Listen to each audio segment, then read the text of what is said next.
you and I have had all that extensive training, and I think it's important, like on a safety security side, these little tricks. These little tricks doesn't necessarily always apply. Like, not everyone's going to walk out the door each day and go, I should carry a disguise with me, or a change of appearance of some form or fashion. But it is something you could think about, like in those moments when you think you have the stalker, the crazy guy following you. There's other ways of changing appearance that could help you to evade whatever that potential situation is. It could be a change in bags, a change in shoes, a change of anything that they lock onto and how they recognize you.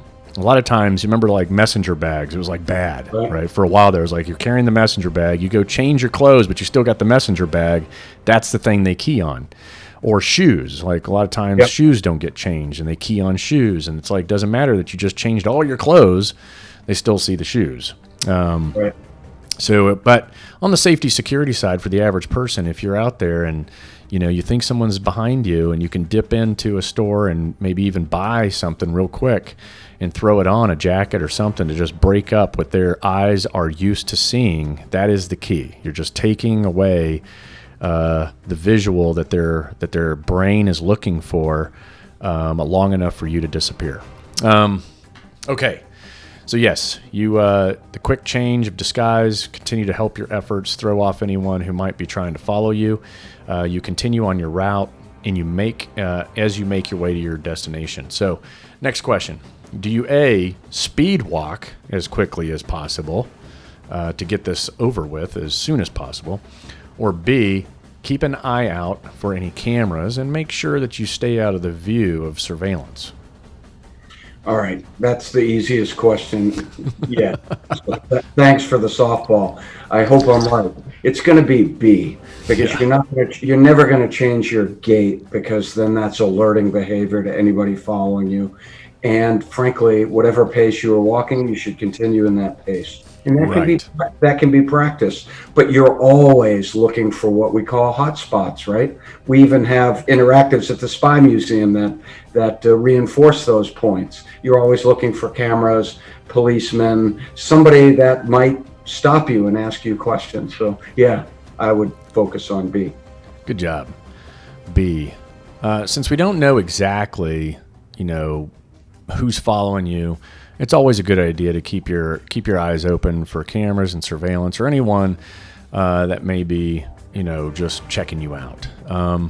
Keep your head down and use the hat to shield your face. Facial recognition these days, it's difficult to get past it, but if you have something that covers your face, like masks during a pandemic, then facial recognition just doesn't work anymore. So maybe just continue to wear a mask even though we're getting through this thing. If you want to increase your privacy. You are now only a couple of blocks away, all right? So you're doing a good job.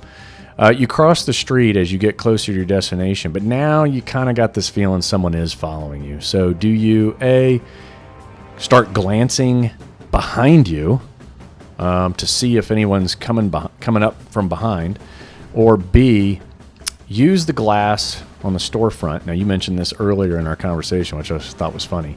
Use the glass on a storefront to see if anyone is behind you.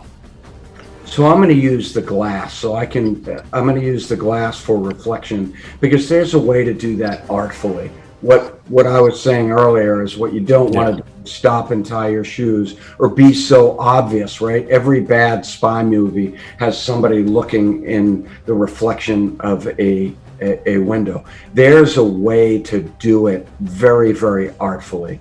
And that's what I would do, because turning around is just a dead giveaway that you're looking to see if somebody's behind you, right? So you want, what I alluded to earlier is, you want your route to work for you. And a trained intelligence officer will do a detailed route planning. Whereas I didn't have a chance to do a detailed route planning, right, in this scenario. I'm going to presume I didn't. So I do have to use available resources. Yeah, no, good answer.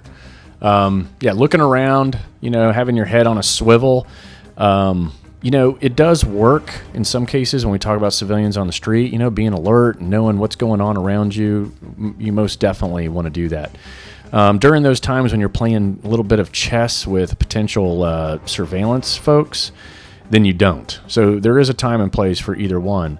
But at the end of the day, as it relates to security and safety, do what feels right, especially in these situations where if you feel like you're being followed. You're listening to Can You Survive This podcast? Thanks for tuning in. Please make sure to subscribe, rate, and share on the iHeartRadio app, Apple Podcasts, or wherever you get your favorite shows.